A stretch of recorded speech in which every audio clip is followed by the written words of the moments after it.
Welcome to LSB Feaster's Radio Aircheck and Classic TV channel. Expected just to go upstairs for a quick meeting. I thought about Hawaii, and a whole scene went down. But it's okay now. But in order to make it okay, I have to gear up. And Dan, you came in with me. I was pretty mellow. I had to totally gear up right in the middle of the meeting. It was heavy. Usually, if I know we're going to have a heavy meeting, I gear up at home.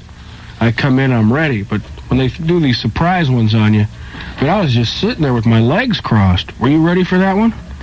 I kind of tuned out early as soon as I saw it. Yeah, you didn't say anything. You just sat there. I see a guy in bad clothes. I have nothing to say. Yeah, this new guy's got to learn how to dress. Heavy on the polyester. I thought of lighting a match, doing a whole Wizard of Oz thing by him, but passed on it. This isn't that important, But you know how I am at the beginning of the show sometimes, especially after all that up there. I want to make everything right. Well, I don't mind, as I'm sure you won't be talking about that. Say B. You just put an extra B on there, that's all. It's no big deal. See, now you're making it, but you're sensitive too because of the meeting, so. You want to just hit me or something? I won't mind. I'm sure you won't be. Be what? Be mind? All right. Let's just take off our clothes and fall to the floor in a big heap. Let's proceed. 44 right now. See, this is how they're going to destroy us. They get us crazy in meetings. 35, high tomorrow, then 55. We come down here and we fight amongst ourselves. But, the B is extra. I don't think it has to be there. No pun intended. All right. So, what about Maui? Such a sore loser. WLS-FM 95, where you, that means you, could win a trip to Hawaii with Steve and Garry, flying on American Airlines, the official airline of Steve and Garry, and staying at the luxurious Maui Marriott, the official Maui hotel of Steve and Garry. Listen for details this afternoon on WLS-FM 95. Now, when will we have those details? We'll have those with this promo, I believe. Do you have P4? Maybe that explains it. Let's try this one on. Picture yourself in Hawaii. It's tough in a Chicago setting, but try it anyway. And take that picture of yourself in the most tropical Hawaiian way you can devise. Then send it to WLS. You and a friend could wind up in Hawaii with Steve Dahl and Garry Meyer, flying American Airlines and staying at the luxurious Maui Marriott. Make your picture as creative and funny as you can. And mail it to WLS Hawaii, 360 North Michigan, Chicago, 60601. Be sure to include your name, your guest's name, plus your address and phone number. And listen to Steve and Garry for details. You could win a trip to Hawaii, provided by American Airlines and the Maui Marriott. For FM 95, WLS. There. So, we're the judges, right? Did it say that in there? I think we are. But I think we have to have a management person be a judge, too, because they don't trust us not to cheat. Is it my fault all my friends look good in their beachwear? What am I supposed to do? So, yeah. Did he explain that well enough, or should I put it in English now? We just want a picture of you, like, in a Hawaiian beach motif type setting. You know what I mean? You could do it right in your living room. See, that's so we don't have to take a bunch of spuds with us. Like, some kid sends us a picture of him, like, in his Speedos doing a bong. Then we won't take him. I want to go to Hawaii. No, we won't take him. We'll just take good-looking couples and sure, maybe some gals want to just, like two girlfriends want to go and maybe get a chance to meet Garry over in Hawaii. Sure, that might happen. Gals that wear just string bikinis. Or just lays, that's all. Two big orchid lace. That might happen. We're not going to do a 15th call thing and end up spending the week with potato heads. No way. Sorry. I'm sorry, I'll be honest, but I think so. I'm pretty smart on my part. So have them send them pictures of themselves in their beach outfits. Besides, potato heads don't tan well, we've noticed. No, so. Yeah, and they've got too many eyes. Yeah. They need too many sunglasses. It's cost prohibitive for them to be in the islands. So, yeah, I think it's a good way to keep the spuds out. They have too many eyes and they need too many sunglasses. Because potatoes have all those eyes. Potato head. I just picture a million sunglasses walking around Maui. Hi, name. How did you get through? Yeah, see, we have to... Because we've done, just a trip to Alpine Valley once on a bus, and we didn't screen properly. And we were with, Cro-Magnons for, 2 hours, and it was very bad. We almost got off at the rest stop. Yeah. We were just going to wait for somebody to come pick us up, because it was bad news. So, there.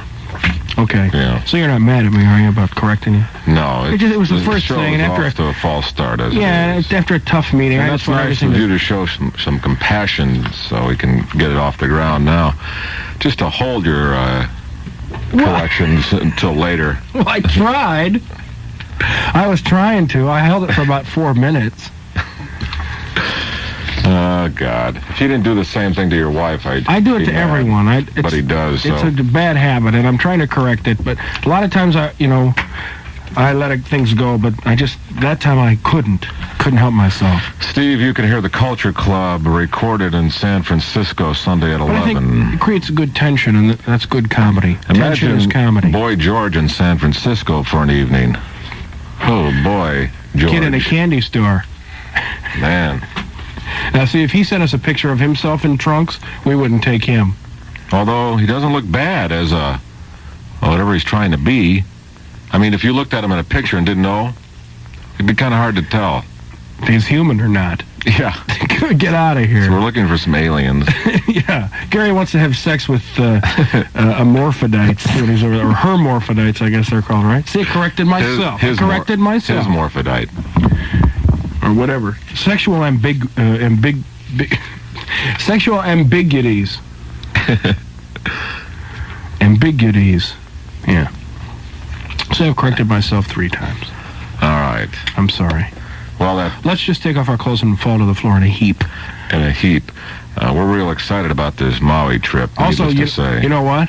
Yeah, we are, and thanks to American Airlines and to the Marriott people for helping us put it together. Because not only do we get to go, but they gave us enough to take listeners, which is real nice. Listeners. And Howie will be going as our engineer. Are you happy about that? Ah! Thank you. George is a little upset. Yeah, there's some tension there. But Howie, I would have to pick Howie. I've known Howie since I came here in 1978. Howie was my first engineer. We went to Las Vegas. We did a remote from there. I like George a lot. George is part of the show. Yeah, he thinks we don't like him or something. We were just kidding about him being dirty and smoking too much. Yeah, although we did consider that. Yeah, although I'm sure he wouldn't smoke around us. But you have to ask, it's like protocol. Right. Howie, you have to ask Howie. Howie's the senior engineer of the 2 that we like here. No, we like other ones, but of all the engineers we like here, he's the senior one. And it's protocol. We have to ask Howie. Yeah. And I don't want to get into a thing, like we like George more than Howie or Howie more than George. We like them both. Howie doesn't get upset when George comes out and sings Dirty Jockeys. Of course, this is Hawaii. This is not the Park West. Yeah. But it has to be that way, George, so just deal with it. Yeah. The only way for you to come is if you kill Howie. So there. You have your work cut out for you. Yeah, and Howie maybe Howie's heart cut out. Too bad you're not a potato head, Howie, with eyes in the back of your head. Like 20 eyes in the back of your head. Also, I might be into that corrective thing because I am officially on another diet. A serious one, though. Well, the last one was serious. Yeah, I know, but this one, I'm going for 2 weeks with only eating that Cambridge stuff. Because, Hawaii, I don't want to, And And also our TV show is going to be happening soon, so. Yeah. I don't, so 2 weeks. 2 weeks. So I might be a little crabby. I told Dan, even if I say go get me food, don't get it. He said okay. But I noticed he's got a black eye. I already beat him up. I said, give me some food. No. Give me some food. All right, 338 WLS-FM 95.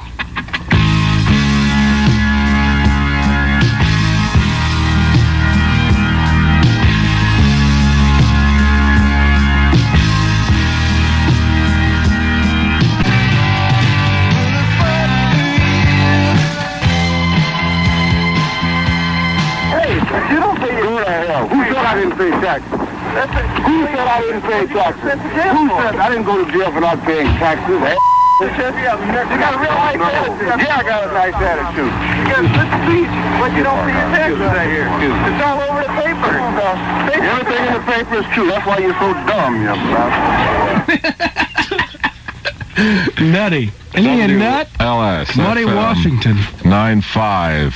We should try and, keeping with the fairness doctrine, we should try and get the one where Epton wants to know who hit his wife in the head with a camera.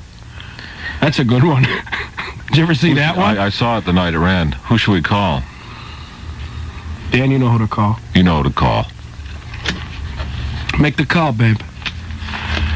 We have another one. Don't we have the other one? Where he goes, oh, sure. Harold can take it. He's black. Is that one in there? Here? I've never heard that one. Didn't you have a couple of tapes on you? Well, those aren't Washington tapes. Oh. That's the Bijou and the New Jewish, Dial a Jewish Story tape. Oh. We can play that. Yeah, kind of a fairness thing. Yeah, you mean these here? Yeah, there's another one where he talks about being a child molester.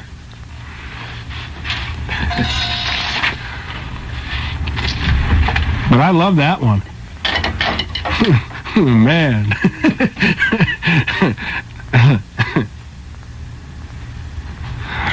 Very weird. Very weird. Things have gotten very weird. All right. Did you see Vito Marzullo? Yeah, you were with me. I was at your house. Vito Marzullo on 60 Minutes last night. I'm surprised at him. I thought he was much more open-minded than that. Sid Dithers? Jeez. Oh, we gonna have a black one in the country? I don't think we're ready for that yet. Okay, Vito. Jeez. Nutty. He's a nut. The V-man's a nut. Very the nutty. Veet. Very nutty. The Vito. Well, are you ready for a story? Yeah. Yeah. I am. Okay. But we should try and get Bernie doing the camera thing, equal time. Right. Because he, it was kind of a rave out for him. Bernie doesn't rave out as much as Harold, though.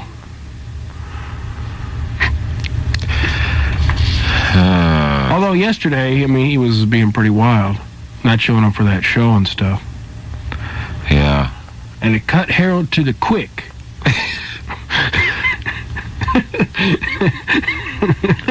Man, really, they had all I know is they showed Jane Byrne last night, and she started looking good. I just saw a picture of her, and I thought, oh, yeah, remember the good old days? I guess she's backed out of doing the commentary on Channel 2 tomorrow night. Really? She backed out today, yeah. No reason given when I heard about it. So I guess I'll have to watch Mike Royko with his computer watch. His calculator watch. Yeah. He's trying to push the calculator buttons to figure stuff out, but his fingers are too fat. Oh, damn. Hold on a minute. Hold on. Okay, clear. 74 times. Okay, well, let's do an equal time thing.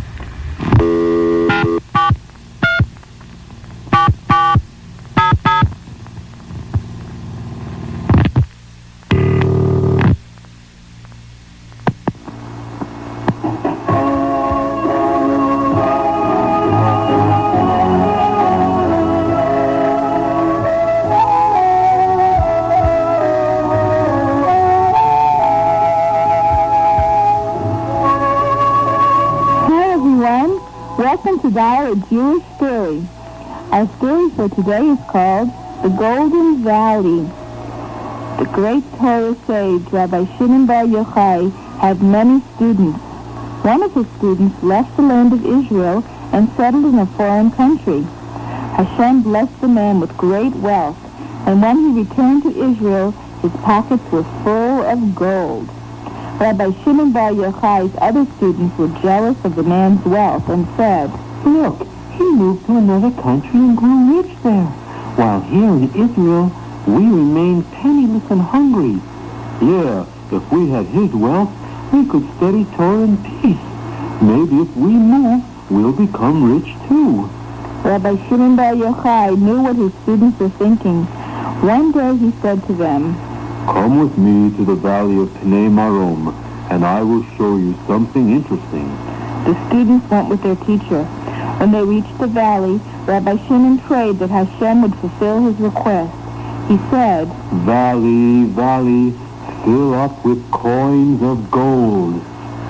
When Rabbi Shimon finished speaking, the whole valley was shimmering with gold. Then Rabbi Shimon spoke to his students. "If you want gold, you may have it. It is yours for the taking.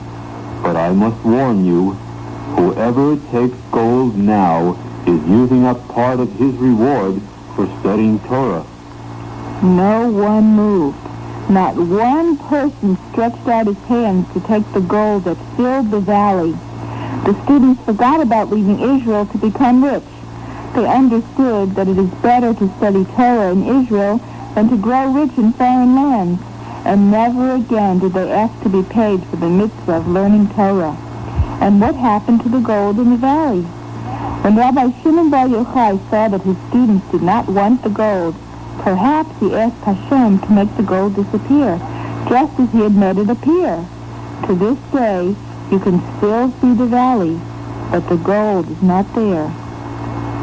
Thank you for calling Garry Jewish Story. Please call us again soon. Garry Jewish Story is a project of Tzivos Hashem, sponsored by Lubavitch Chabad of Greater Chicago. If you are interested in sponsoring an announcement or birthday for Garry Jewish Story, please call Chabad House at 869-8060 during regular business hours. Thank you.